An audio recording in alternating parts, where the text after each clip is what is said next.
Bismillahirrahmanirrahim. Assalamualaikum warahmatullahi wabarakatuh. Alhamdulillahi rabbil alamin. Wassalatu wassalamu ala rasulillahil karim. Nabiyyina wa sayyidina Muhammadin wa ala alihi wa sahbihi ajma'in wa ba'd.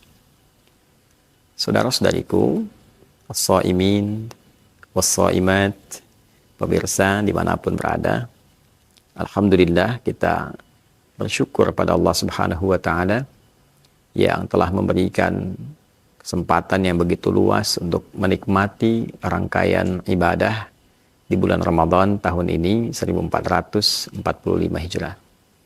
Tak terasa waktu begitu cepat berlalu dan mengantarkan kita pada akhir puncak Ramadan di tahun ini. Bahkan kita esok hari insya Allah akan menemui Jumat terakhir di bulan Ramadan di tahun ini. Semoga seluruh rangkaian ibadah yang telah kita tunaikan berkenan diterima oleh Allah Subhanahu wa Ta'ala.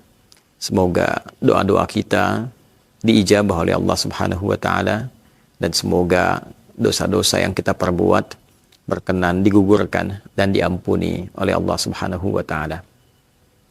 Saudara-saudariku, perjalanan yang mengantarkan pada puncak akhir Ramadan tentu seringkali menghadirkan tanya mengenai momentum yang begitu istimewa, pencarian terhadap satu malam yang begitu diselimuti dengan keberkahan, begitu diselimuti dengan kemuliaan, begitu diselimuti dengan ampunan, sehingga dengan itu Nabi SAW memotivasi kita untuk mencari kemuliaan itu, khususnya di 10 hari terakhir di malam-malam Ramadan.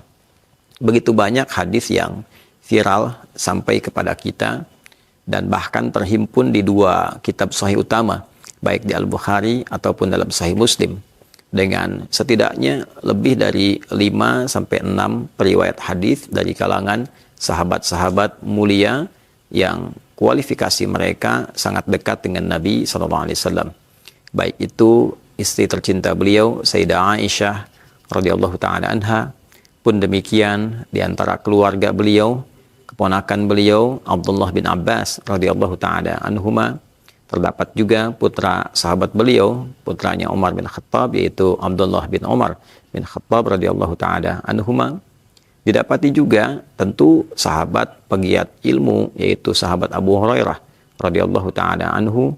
Pun demikian dengan Abu Sa'id Al-Khudri radhiyallahu ta'ala anhu, dan juga sahabat Ubadah bin As-Samit radhiyallahu ta'ala anhu.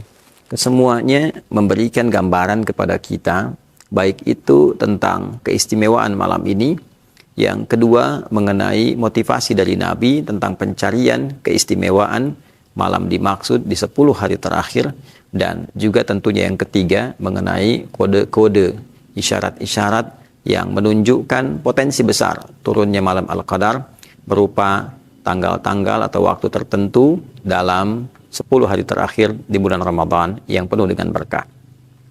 Teman-teman, yang pertama kita temukan setidaknya dalam Sahih Al-Bukhari nomor hadis 35, dikonfirmasi oleh Al-Imam Muslim dalam kitab Sahih beliau nomor hadis 760 dari sahabat Abu Hurairah radhiyallahu taala anhu, ketika menyampaikan informasi dari Nabi SAW tentang motivasi bangun atau menghidupkan malam Al-Qadar.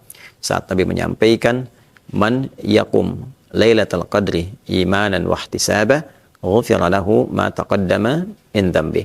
Siapa yang mampu menghidupkan. Di sini konteksnya yakum, atau di riwayat lain qama lailatul qadri, yaitu menghidupkan dengan salat. Karena setiap motivasi ibadah yang diawali dengan turunan kata ini, baik itu qama ataupun aqama, yuqimu iqamah, ini menunjukkan ibadah salat.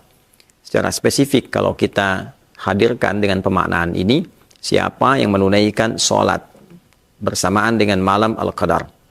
Atau kalau kita ingin hadirkan makna umumnya, menghidupkan malamnya dengan ibadah, dengan semangat sesuai dengan kemampuan. Ada yang menghidupkan dengan sholat yang utama tentunya, ada yang menghidupkan dengan bacaan Al-Quran, dengan zikir, dengan taubat, maka apa yang didapatkan? Ghufira lahu ma taqaddama min dzambi. Bila ia mampu menghidupkan malam itu dengan penuh keimanan.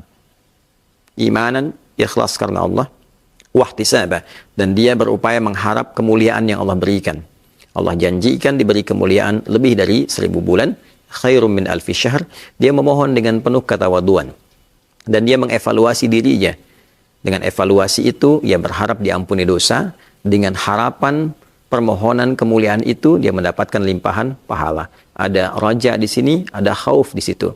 Ada harapan akan kemuliaan, ada juga ketakutan agar supaya senantiasa mendapatkan rahmat Allah dan dihindarkan dari murka Allah Subhanahu wa taala.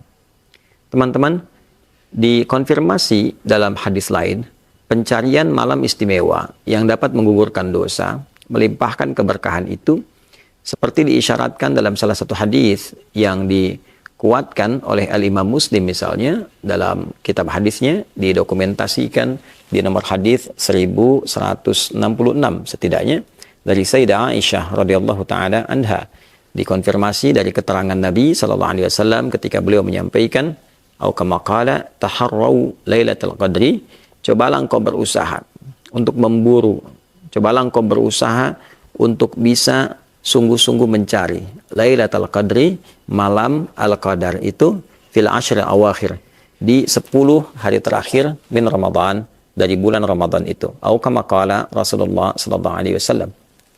Di riwayat lain dikonfirmasi kalimatnya dengan al-ashrul ghawabir, fil ashril ghawabir, di malam-malam yang terakhir, tapi tidak menggunakan awakhir, menggunakan ghawabir. Kata ghawabir sering diungkapkan untuk menunjukkan sosok yang terasing, sosok yang sedang mengembara, sosok yang sedang meninggalkan sesuatu. Seakan-akan ia berada dalam kalangan akhir karena yang lain sudah mulai meninggalkan, karena yang lain sudah mulai sibuk dengan keadaan-keadaan tertentu. Maka ini isyarat dari Nabi seakan memberikan kesan bahwa di 10 hari terakhir semangatnya umumnya yang dialami oleh umat Islam tidak sama dengan malam-malam pertama. Ke masjidnya tidak sama penuhnya dengan malam pertama. Tilawah Al-Quran tidak seramai di malam pertama. Saat orang sudah mulai sibuk, mungkin dengan sebagian urusan dunianya, maka ada orang-orang yang menyibukkan diri, memburu di situasi itu, kehadiran malam Al-Qadar. Dan tentunya ini diantara mukjizat Nabi SAW yang memberikan gambaran umat di kemudian hari. Kini tentunya kita rasakan. Malam pertama beda dengan malam pertengahan, jauh dibandingkan dengan malam-malam yang terakhir. Kita bisa melihat bagaimana kualitas ibadah dan kuantitas masyarakat yang datang. Namun tentunya hadis ini menjadi tantangan bagi kita. Saat sebagian masih sibuk dengan dunia, maka jadilah Anda, saya, kita di antara yang disebutkan Nabi memburu dan tetap giat untuk mencari keistimewaan malam mulia itu. Teman-teman, dalam beberapa hadis ketika kita dimotivasi untuk mencari di 10 malam terakhir ini, maka ada beberapa detail yang menyampaikan kepada kita. Semisal beberapa hadis memberikan rincian. Ada yang mengatakan fitis al-awakhir. Ada yang mengatakan fis sab'il awakhir. Ada yang mengatakan fil khamsil awakhir. 9 hari terakhir, 7 hari terakhir, 5 hari terakhir. Maka ada yang memahami dengan 10 kurangi 1 9, ya, 10 kurangi 9 1, bila 30 hari kurangi 9 berarti malam 21. Bila dikurangi 7 berarti malam 23. Bila dikurangi 5 berarti malam 25. Sebagian dengan semangat ini mencari, khususnya pada isyarat yang disampaikan oleh sahabat Abdullah bin As-Samit di penekanan tentang pencarian di waktu-waktu ganjil, malam-malam yang ganjil. Maka beberapa mengkonfirmasi dan menghitung. Oh, hidupkan malam 21, hidupkan malam 23, hidupkan malam 25. Ada riwayat spesifik malam 27. Bahkan mengejar sampai terakhir di malam 29. Sesungguhnya pencarian dengan tanggal-tanggal ini menggunakan bilangan witir memang terdapat dalam hadis Nabi SAW. Namun demikian tidak menghalangi malam Al-Qadar itu turun di waktu-waktu malam yang genap. Sekali lagi, tidak menghalangi malam Al-Qadar itu turun di waktu-waktu malam yang genap. Karena hakikatnya Allah Subhanahu wa Ta'ala ketika menyebutkan tentang turunnya malam Al-Qadar itu, sesungguhnya Allah menyebutkan dalam kalimat yang umum. Inna anzalnahu fi lailatul qadar. Sungguh demi keagunganku, kata Allah, aku turunkan Al-Quran yang istimewa, yang mulia itu di malam yang penuh dengan kemuliaan, yaitu malam Al-Qadar. Jadi bisa saja diturunkan di malam ke-22, di malam ke-24, di malam ke-26, malam ke-28, dan potensi besar didapatkan di malam-malam yang sifatnya ganjil. Untuk itu, kita tidak harus menghidupkan di malam-malam spesifik. Misalnya malam 27 saja, misalnya malam 29 saja. Mungkin pernah terjadi di malam 27 di masa-masa yang lampau. Tapi juga boleh jadi Allah Subhanahu wa Ta'ala menurunkannya di waktu yang berbeda. Nabi SAW pernah berkomentar bahwa aku pernah diperlihatkan malam Al-Qadar itu. Namun tiba-tiba keluarga aku membangunkan sehingga aku dilupakan tentang kapan terjadinya. Maka buruklah oleh kalian di 10 malam terakhir. Nabi tidak menyebutkan dan merinci apakah malam 21, 23, 25, 27, atau 29.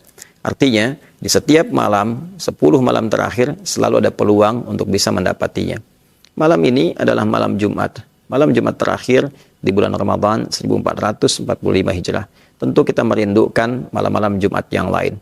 Namun demikian, di samping keutamaan Jumat, juga ada keutamaan bagi kita untuk bisa memuliakan malam ini dengan malam yang terbaik, pun demikian juga dengan malam-malam yang lainnya. Jika sanggup beribadah di malam ini, kita hidupkan.